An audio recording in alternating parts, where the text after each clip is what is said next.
It is my pleasure to introduce and welcome Golshan Javadian today with us. Dr. Javadian is an assistant professor of management at Morgan State University, and she's also the associate editor at New England Journal of Entrepreneurship. She has a PhD in business administration, and her research interests are in gender and diversity in entrepreneurship. Gulshan research has been published in several peer-reviewed journals, and she's received several honors, including the prestigious Best Paper from the Academy of Management. Gulshan currently teaches entrepreneurship, business policy, and foundations of scientific courses at undergraduate and graduate levels. She joins us today from Maryland, US. She lives with her husband and two kids. Gulshan, as I've mentioned to you in my email, is from Iran. Gulshan, in terms of structure, I will start with some prepared questions and then we will open the floor for students' questions. Students are also welcome to type their questions in the chat box if they have connectivity issues. I'm sure you've learned this in the day of Zoom, and we've learned this that student connectivity issues. Yeah. Okay, so my first question with you is to you is, can you share with the audience something about your current professional life other than what I've already shared and personal life? Okay. So, hi everyone. Thank you for having me today. It's definitely a pleasure to see a group of scholars from a different part of the world. As Dr. Gupta mentioned, I currently teach as an assistant professor at a relatively small university here in Baltimore called Morgan State University. What is unique about Morgan State University is that it is an HBCU, and by that means that we do serve mostly African American students, and that definitely has been a great pleasure working with minority students. Most of our students are first generation college students, and it is very valuable to see the impact that you can make on their lives. So that's a part of my profession that I enjoy daily with all its challenges. I definitely enjoy teaching to our students and seeing how much value you can add, how much impact you can add to their lives. So I do teach entrepreneurship courses, and on the side, my husband do have a couple of construction and renovation businesses that he's running. I do help him out with that, but he doesn't always listen to me. But I serve as his personal advisor, basically. But it is interesting how sometimes the academic world and the practice world can be a little bit separated. And but in a lot of in most occasions there are a lot of commonalities. So don't be discouraged. The things that you learn in business school, they do really help you out in the real world. But making that connection, sometimes it's hard. But I do work as his personal advisor, basically, for his construction businesses. And a personal life, as Dr. Gupta mentioned, I have two relatively young kids. We live in an area in Maryland that is very family friendly. So there are a lot of good schools and a lot of kids activity. So if last year when you would ask me how your daily routine looks like, I would say, well, 9 to 5, I'm working, and the evenings and the weekends, I'm spending mostly time with my kids doing a lot of activities. But over the past year, things there hasn't been a routine, there hasn't been a schedule. So we have to create our own routine, and work and family kind of like they interact together these days. So it is not that easy to find that stable schedule anymore. But I try to do my best to manage both and do the best way that I can. It's not perfect, but this is the year that we're having. So again, it's very nice to be here with you guys today. And Gulshan, can you share with them something about your childhood, college, and sort of professional background before Yes. where you were?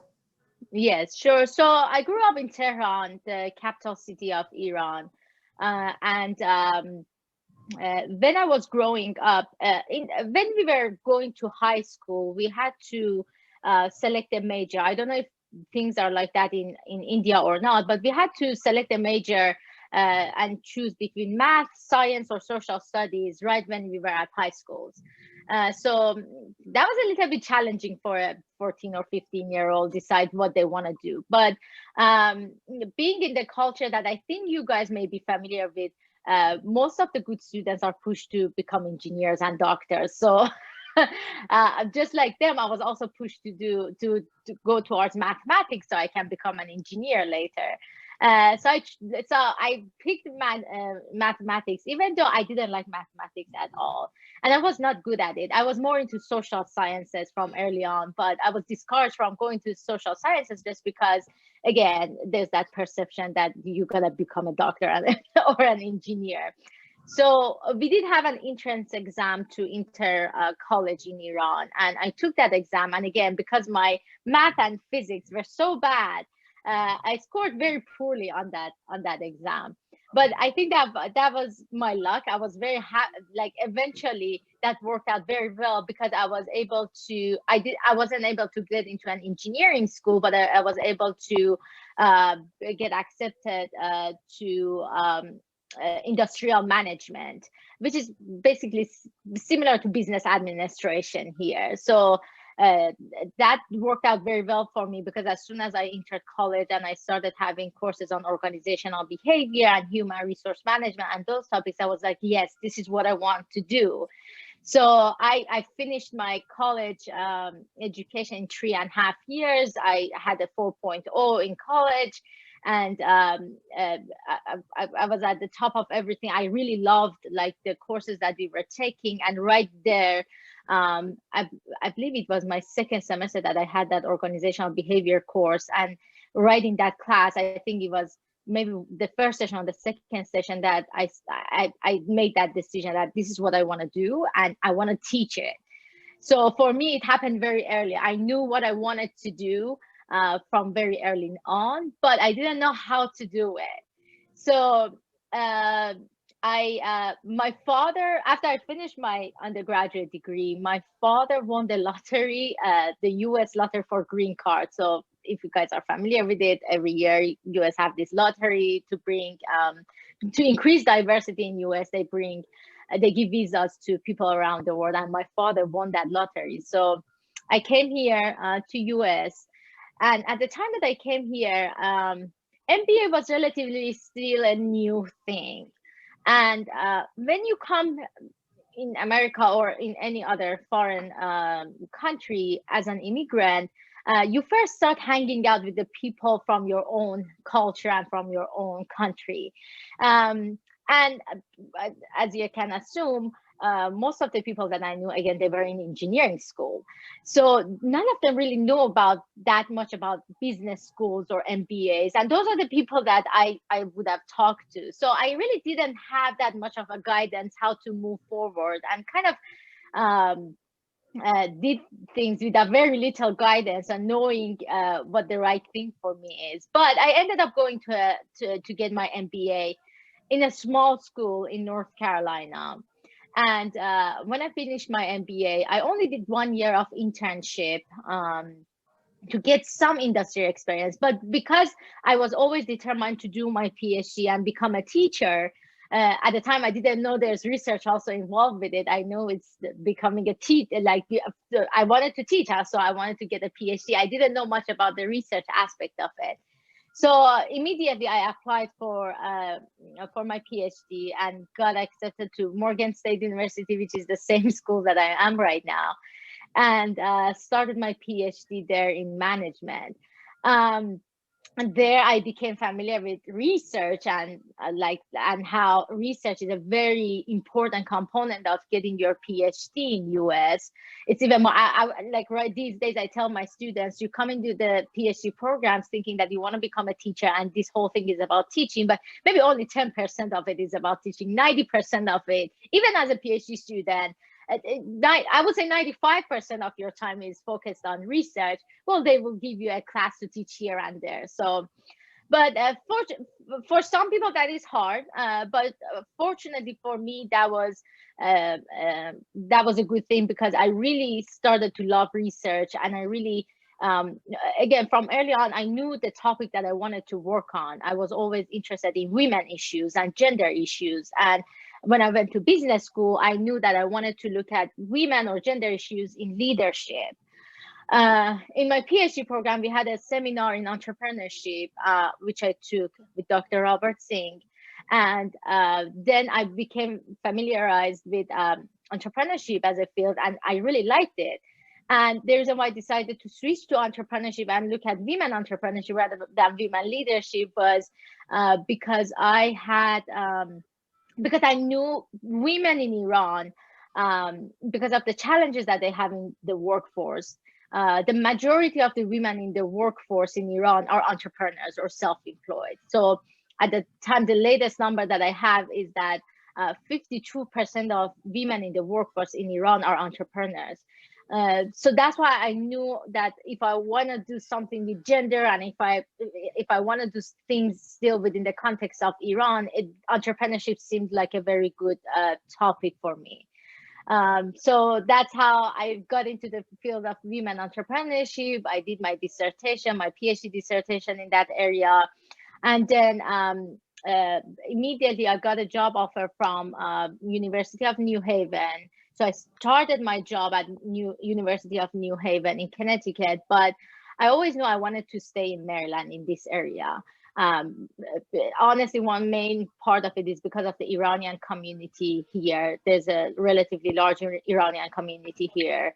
And I wanted my kids to be raised in an environment that they still have some exposure to their culture. And also my husband also has already started his business in Maryland. So that's why after a year, I looked for positions, and I got a position at the school that I got my PhD from, and came back and started my assistant professor position in 2015. And this year I applied for tenure. So we'll see how that goes. Sorry if that took too long. I think no, that's perfect. Now, you live and work in a country different from your native country. Now, of course, you made that decision sort of because your family moved here. But looking back, what do you think are sort of the pros and cons of that decision? I'm assuming even for your parents, it probably was not an easy transition. Yes, so it was definitely harder for my parents than it was for us, because my dad is a general surgeon. So for him, it was impossible to come and start all over again. So he always had to be on the go, and he never stayed here the whole time. So he was still working back home and coming to visit us for a couple of months. So there was that separation that kind of happened in the family. And then my sisters, they were older, so they weren't included in the fall. So we were kind of all scattered at the time. And that was one of the negative parts of immigration, that families do sometimes fell apart. And that's definitely hard, especially for us coming from a culture that we are very much connected to our families. But even if my dad didn't won the lottery for US, my sister had already moved to Australia. And I think that would have been the path that I would have taken. Because for several reasons. First of all, as I told you, I always knew that I wanted to do my PhD. And I know getting a PhD in Iran is both challenging and honestly not that effective. It's challenging because to get accepted, they look at not just your qualification, your academic qualification, but there are other things that are involved, such as your ideology. And then you have to have like some networks in order to be able to get a PhD. So it was almost impossible. It is almost impossible for regular people, even with the qualification, to get into good schools to get their PhDs in Iran. And then because of all the limitations with the sanctions and all that, it's very hard to have access to research resources in Iran. So I knew it would, first of all, it would be very hard to continue my education there. And if I do, it wouldn't be as effective as possible. So that's why I would have eventually immigrated, maybe not to US, because it's, I don't know if you know or not, but US is very hard on giving Iranians visa. So it's not that easy to come to US. So I might have gotten the same route that my sister did. but I ended up here. And the positive side of it again is that for my profession, for being an academic, it's the right place to be because of the resources that we have in terms of research and how valuable your job is as a professor. That's definitely not true in Iran. In Iran, being a professor is like a side job. You cannot be a professor and live a life just by being a professor. So it's looked at as a side job, and it's not just in terms of financial rewards, but again, you don't have that much of an opportunity to do research. You don't have the same resources to do research. So professionally, for me, this was the right decision. So Gulshan, before I move to the next question, in some countries, professors and teachers are highly respected, and you're saying that is in Iran? They are highly respected, but we do stand up whenever our teachers coming into the room or the professors come in the room. So they are respected, but unfortunately, the financial rewards are not so much that they can just leave as a professor. So it's always a side job. So you can never find one person living a life just being a professor, you know. So the culture respects professors and teachers, but unfortunately, I think the system doesn't. And is that because of sanctions, or that's always? That has always been like that. It's maybe the system doesn't value teachers and professors and research, especially the research part. The system does not value it so much. Even when we were at school, the majority of our focus was on theory, not on research. You see what I'm saying? So I think the system does not value research that much. There's not much room for it. And of course, because of the sanctions and many other problems, there's not enough resources to do research. So the culture expects it, but unfortunately, the system does not respect it. So you can never just be a professor doing research in Iran and live a life based on it. Now, that sort of feeds into my next question. Some of the strengths of Iranian society and life, and what are some of the drawbacks? Okay, so I think I talked to you about my profession and the limitations that I would have had in the society. But if I want to look at it generally, so not just limiting it to a specific profession, I would say, and this may coming from me may be a little bit biased, but the strength of the Iranian society are its women. If you look at the numbers, Iran has one of the highest educated number of women. So our girls and our young people are definitely very motivated to get their education, even though unfortunately the workplace, because of all the discrimination and sometimes the rules and the barriers that they face, they're not as successful in the workplace. But we have a very educated population of Iranian girls, and many of them have to go through challenges in order to get there, because still in a lot of the rural areas, girls' education is still not looked at as a positive way. But for girls, it's a way for them to come out of the house, and they're doing that. And there also, we do have a lot of women movements and women rights activists. And whenever there's an uprising, it's always women who are in the front. So I would say the strength of our culture are its women. And but the drawbacks, I believe, I think, especially over the past couple of years, because of the sanctions and the economic hardships and all the policies of the government, it has put so much pressure on people that I believe that we are going towards a very individualistic society. We used to be a very collectivistic society where we care about each other, you know. We did things in teams. We care about our groups, not just our families and friends. We care about our community. But unfortunately, because of all this hardship, especially the economic hardship on people are now becoming more attentive to themselves, wanting to survive and doing what is right for them. And that's unfortunately something that every time that I go back home, I see that difference, because for me, I remember the way things were before I came. I knew that collectivistic nature, but now I see it declining. And I believe the reason for this, because of all the hardship that people are facing, everybody is just trying to survive and doing it on their own. So I would say a drawback that a problem that I'm seeing these days is that we are moving towards becoming that individualistic society, which I don't think it's a good thing. Good. Now, Gulshan, something you said leads me to another question. It's not on my prepared list of questions, but said about women in Iran. And my understanding is that it was the Shah of Iran, the son, the younger son, not the original Shah, but Yeah. who was instrumental in bringing women to the universities and opening up college education to Iranian women. First, is that correct? And if it is correct, do Iranian women sort of wish for that time to come back? Yeah, I would say so. The first part of your question is true. So the effort started at that time, but then as we moved on, I think it was more about like all the efforts that the human rights activists and women rights activists did to educate women about how important it is for them to get education. So I think I have a couple of them here on my wall. One of them won a Nobel Peace Prize for it, and the other one is actually we had another woman being nominated for a Nobel Peace Prize this year.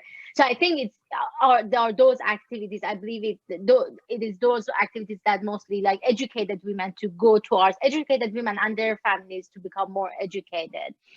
And the second part of your question, I think I forgot your second question. So if the women's entry into college began during the time of the Shah, do women in Iran want that time to come back, or that's well, maybe we want some aspects of it to come back, but the problem was that time wasn't perfect either. The revolution, it was people who started the revolution because of all the problems that we had during that time.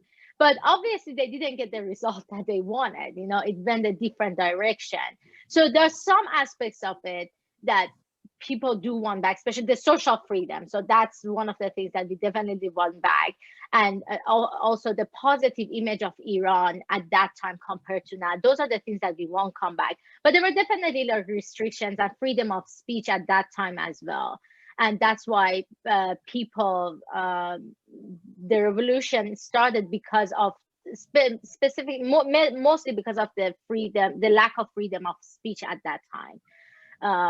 So not everybody, like maybe we want some pieces of it back, but not the whole thing back, unless there are changes, there are major changes to it. But the result of it didn't turn out the way people wanted, but that system also had its own limitations and problems. Got it. Now, how is India viewed in Iran and by Iranians? Yes. So this is an interesting question. So before the internet and the social media, our view of people was like, our understanding of other cultures was very, really, really limited, honestly. And in Iran, because the tourism is very limited, again, because of the restrictions and government rules and sometimes the sanctions, we have a very weak tourism industry, so we don't see foreigners as much as maybe people see in there. I think you guys in India see a lot of foreigners, right? But we didn't see that much. It's very limited. So tourism is very limited in industry. So our interaction with other cultures has always been limited. So our perceptions of other cultures has been mostly shaped by what we see in TVs and in social media. And of course, we know Indians as very warm and romantic people. So our first impression of them are shaped by the Indian movies, dancing behind the trees and all that. So that's the first impression. But we also know that they're very hardworking and back home, before I came here, I would think that, okay, all the Indians that I'm going to see, they're going to be engineers and doctors similar to us. So those are the perceptions that you have. But when you come to a society like US, where you get the opportunity to interact more with people of different cultures at the individual level, you see all the differences. So I'm very happy that I found people Indian people who are in social studies like you are, or I have friends who are doing history studies. So it's not all always the same, but we definitely see Indians as kind of our brothers and sisters, because we both come from the east part of the world and kind of have some similar cultures, and we love Indian foods, but it shouldn't be that spicy. Like the spices are too much for us. So the Indian restaurants in Iran usually try to tone it down, but we definitely love the food and feel some sort of a connection because we both come up from the east side of the world. And when you actually come here, you feel that connection even more.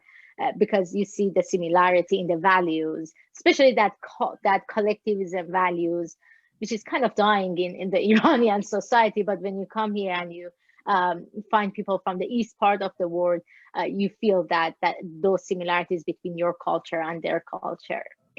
Is there an Indian community in Iran? For example, I was very surprised to learn that the ancestors of the supreme leader during the revolution came from India, an Indian province.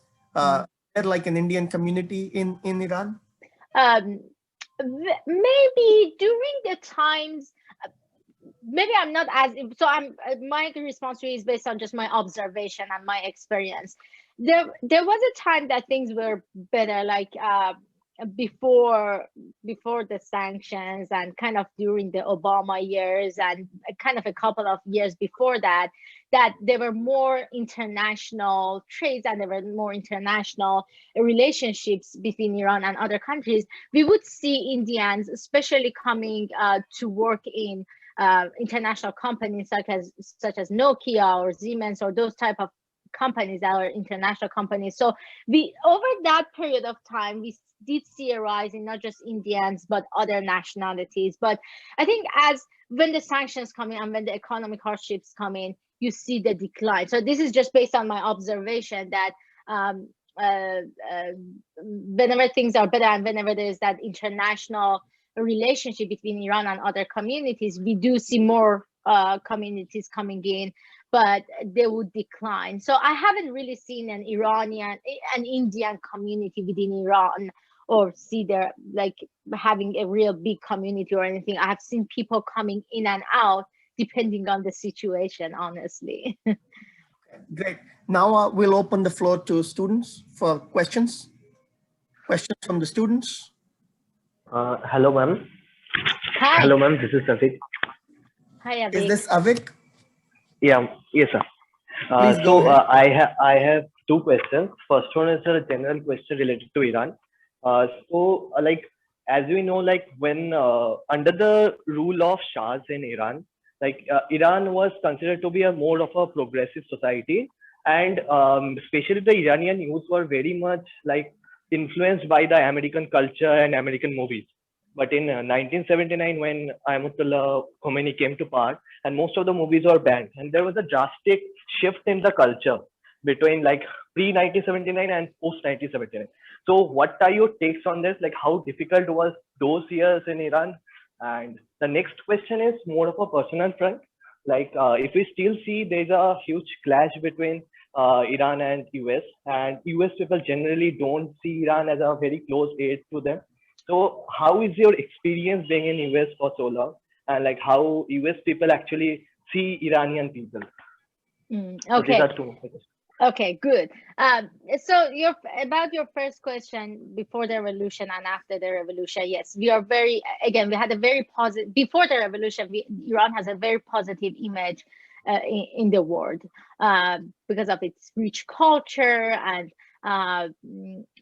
again, as you said, very progressive in many aspects, but not in all aspects of the society. So the background. So what we didn't see was that, again, a lack of freedom of speech that was happening that led people to the revolution.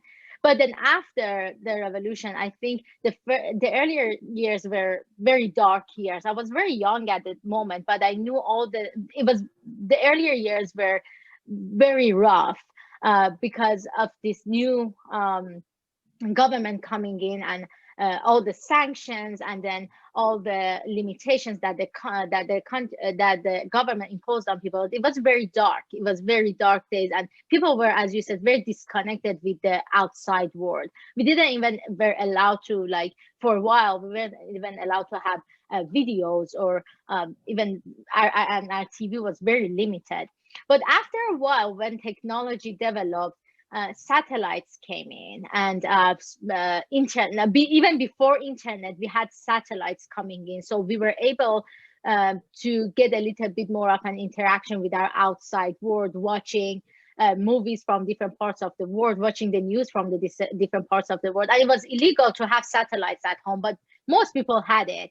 I remember there were times that they would, like, the police would just come to your house and take it away. And it was very harsh. I had my childhood memories full of those instances where we were always scared of the police coming in and finding the videotapes that we had, or the satellite, or the alcohol that we had at home, because everything was done underground. So, but having those systems in place with technology, people became more and more connected with the outside world. And I think Iranian society is still very much influenced by Americans, and mostly more by Europeans than Americans, honestly, because that they get more exposure to the European culture than the American culture. But to answer your question, I would say, right, there are still very much a lot of restrictions. We're still not allowed to watch videos or shows from outside the world, but everybody has that. Everybody has access now to the satellites and all these different channels, and we don't give up. No matter how many times they would come to our house and take the satellite away, next day we would go and buy it again. So there's a lot of underground things happening. Or the same thing with alcohol. Honestly, it's prohibited, but there's a lot of alcohol. We always had alcohols in our parties because, again, through this background channels, we were able to find them. And the technology really has allowed people to get connected to the world. And I think sometimes, like, when I go back home these days, I'm like, now because of social media, I feel like people in Iran are even more aware of all the things going on, especially with fashion. Like, they know even more than I do. So when I go back there, like, the things that I know, I'm like, I have no idea what you're talking about. But because they have, so thankfully to social media and technology, that connection with the outside world is now there, even though it's illegal on the surface. But people do what they want to do in the background. We have very courageous people. Like, people would, like, they will take your satellite, they will take your alcohol, and they will take you to jail. But then you come back the next day and start all over again. That's what we have been used to, that's what we have been used to. And your second question, I think I already forgot your second question. It was about me being an American culture. Can you repeat your second question? Yeah, ma'am. My second question was, like, if we see present situation, like present bilateral tie between US and Iran, both the countries don't consider each other to be a very close aid of each other, no? So my question is, like, after being in US for so long, what are your takes, like, how US people look at Iranian people? And on a similar note, like, after especially the assassination of General Soleimani, so how Iranians actually look as US people? Okay, so there's always this distinction between the government and the people. So we know our governments do not get along most of the time. I mean, again, during the Obama, Rouhani days, there were a short period of time that they were trying to get along. There were even some conversations. So our governments do not get along and they hate each other.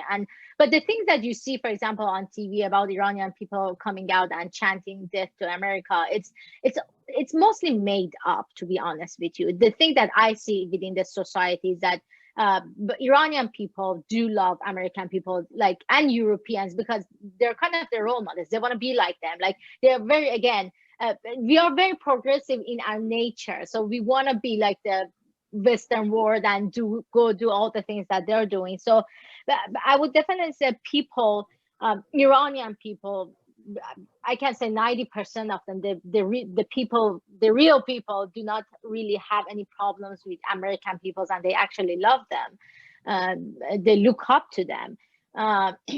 So all the things that you see on TV about the hatred, those are maybe like 5 or 10% of people, and they're always not. They're made up. They're shows that they put on. The American people on the other side, the people that I've encountered either have a relatively positive view because they remember things from before the revolution, or they're kind of negligent. So that one of the things about the American culture is that you don't always you don't always find people being very informative about cultures and what is going on around the world. So I would say half of the American people are very negligent. They don't even know where Iran is. So they don't even have any idea. Like, when you tell them you're from Iran, they're like, where is that? So there's a very good portion that are in that group. But the other parts, they either have that positive image that came from before the revolution, and when you tell them about all these new things, they're very surprised, because those are the things that they don't see on their TVs. So you have to kind of inform them about this is the new reality. So what you see on TV is not true. Sometimes I will even show the picture of Iranian girls on the street to people, and they're surprised. They're like, do women really look like that in Iran? Because you always see very tight scarves and in so much restrictions and all that. But when I see like my friend's picture, they're very loose and they're pretty girls, and they do way more makeup than we do here. So it's the reality is very different. So you have to educate them. But the one thing that I like about the American culture is that, at least what I experience, is that most of the time I have experienced very limited discrimination here because of where I come from, because of my nationality. So I've always been treated by respect from American people, even if they didn't have a good view or enough information about the Iranian culture. So I know my friends in Europe do not have the same experience. When I talk to them, they do feel that discrimination because of the negative image that Iran has in minds of Europeans. But in US, honestly, even with people who are like they don't know about Iran or they have a negative view, I've never felt the disrespect. But I think we always have to make sure that we understand the governments and the people are different from each other. And what we see on TV and the shows, it's mostly the shows that is put up by the government. So Gulshan, before we ask another student for question, I do want to clarify one thing, which is the pre-revolution years were also infamous for corruption, right? Systematic corruption, high-level corruption. Lots of corruption. So it wasn't like those were all like, those were all nice and, exactly. Is that true? Yes, true, very true. Corruption, and people had there were a lot of economic differences, the different layers of the society. So corruption, lack of social freedom,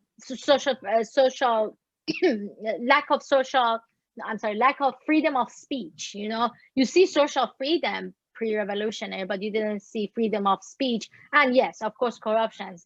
So those were the reasons why the revolution started, and that's why when you ask me whether people want to go back to that part, I'm like, no, not to the whole thing, maybe just the social freedom aspect of it, but not everything. Yes.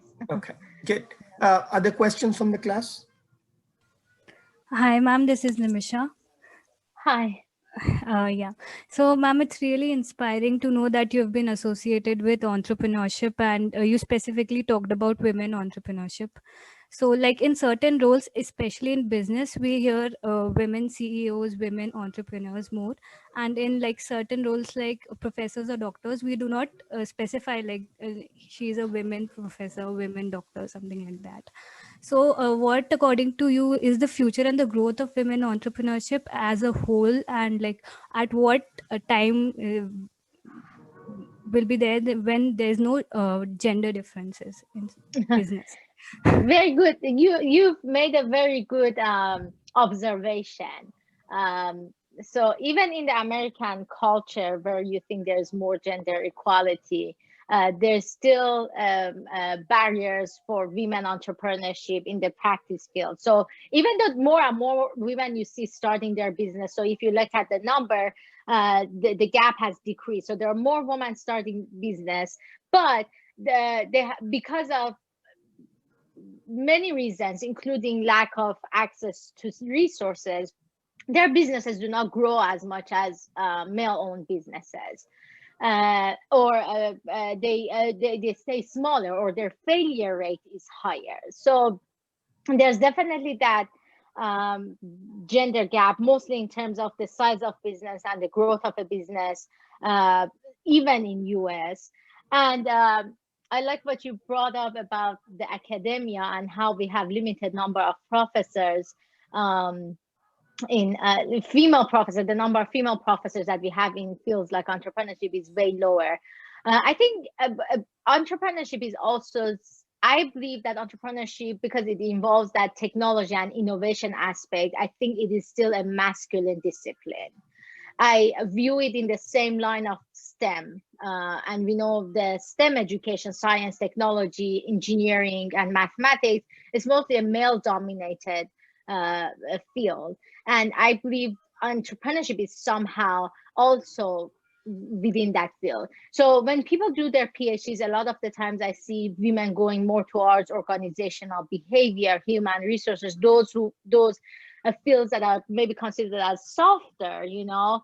And Dr. Gupta can definitely talk to you about the role that stereotypes play, not just in the practice world, but also in the academic world. So I see more women going towards OB and HRM, and I see lower number of women coming towards like fields like strategic management or entrepreneurship, because they're viewed as more male-dominated fields. So when a field is male-dominated, there's obviously women become more discouraged and more afraid of applying and going within that field. And when they're in that field, a lot of the times they don't feel that they have access to the same networks, you know, and the same resources as women do. And you brought up a good point. I hope I had an answer to when we will see that gender gap decreasing, but hopefully as more women like you enter the field, then we just need more courageous women to step up and to fight with all these barriers and not be discouraged. I don't know when that will happen, but I hope it happens soon. Yes, ma'am, it will definitely happen. Thank you, ma'am. Yes, thank Now, you. Gulshan, you mentioned STEM being a masculine, field, but my understanding is that's not the same in Iran, for example, where you go a lot into engineering. Could you maybe clarify that for the students? Yes, definitely. So that was one of the interesting things that I saw. So back home again, we had very high population of girls going to universities to get their degrees. And again, because there's that perception that if you're a smart kid, you have to become an engineer or a doctor. Most of these smart girls would go towards engineering. So we had a very high populations of girls in Iran, even high, like at some point, they're not giving out data anymore, but at some point when data was out there, you would see that there are even more girls in engineering fields in Iran than men are, just because in general, there are more girls getting their education. And honestly, a part of it was because women wanted to get out of the house, you know. Girls do wanted to get out of the house to gain some sort of a dependence, some sort of an independence from their families, and they went towards universities. And again, because there's that perception that if you're good, you have to be engineer, you go through this route. So I did observe that women, that STEM is actually female dominated in Iran, and this still up to date remains a very interesting question for me of why that's happening, and there's room to do research in that area about why something like that is happening. But when you come to US, you see the exact opposite, that STEM is a male dominated field. And to me, at first this was surprising, but then I learned, oh, because I was used to girls being engineers, that was very, very common thing for me. And I think a part of it is culturally, again, because if you're good, you become an engineer, you know. If you're a smart kid, if you have a good GPA, you become an engineer or a doctor. But when I came here, I saw the exact opposite thing. So that's still a very interesting phenomenon for me about these differences between these two countries. Great, thank you. Other questions from the class? Hello, ma'am. Hello, ma'am. Sumit here. I have a question basically more on an economic and oil export side. So since India and Iran shares a very good bonding relationship, especially in terms of import and export, and Iran has a good significant amount of oil production in the world. So since the last 2 years, as we witnessed the oil price crashing and also the COVID, which impacted a lot of business. So what was the scenario in Iran in terms of business? How it impacted Iran? And my second question is, post COVID and post the oil prices normalize, so is there a chance that the Iranian government and economic system will try to push entrepreneurship and try to deviate into many other sectors apart from the oil production? Okay, so that was a very good question. So Iran has always been reliant on its oil production and the sale of oil. That was the revenue. The majority of the revenue of the country came from its oil. So that's why our public sector, that's why our private sector is actually very weak. Everything is controlled by the government, and the rule is and the money is coming from oil. So the private sector in Iran has always remained a very weak sector.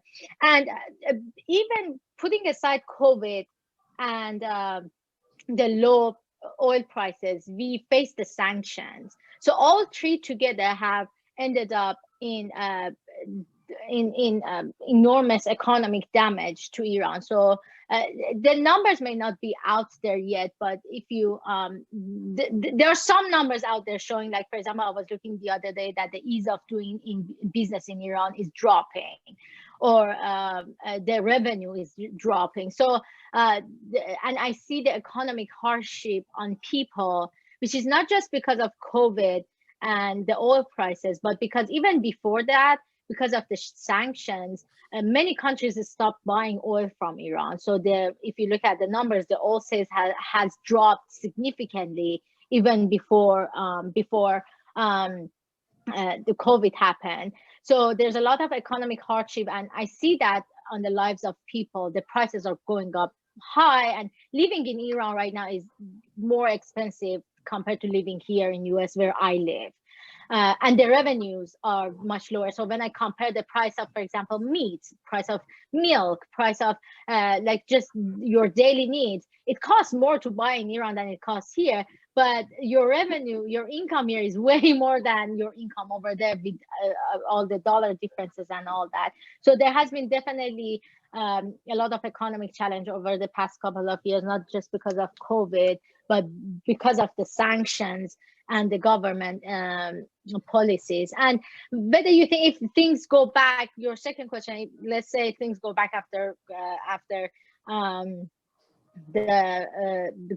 COVID, but even like we still have the sanctions in place, and those definitely are not helpful. And it's not just that. When an economy relies only on its oil,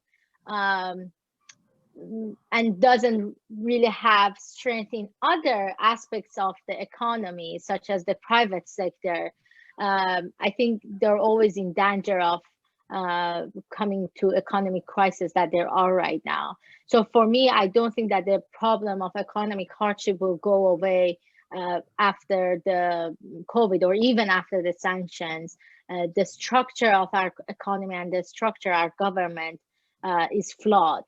And I don't think we will see any normalized situation anytime soon, unless there's a drastic change in how things are done at the government level.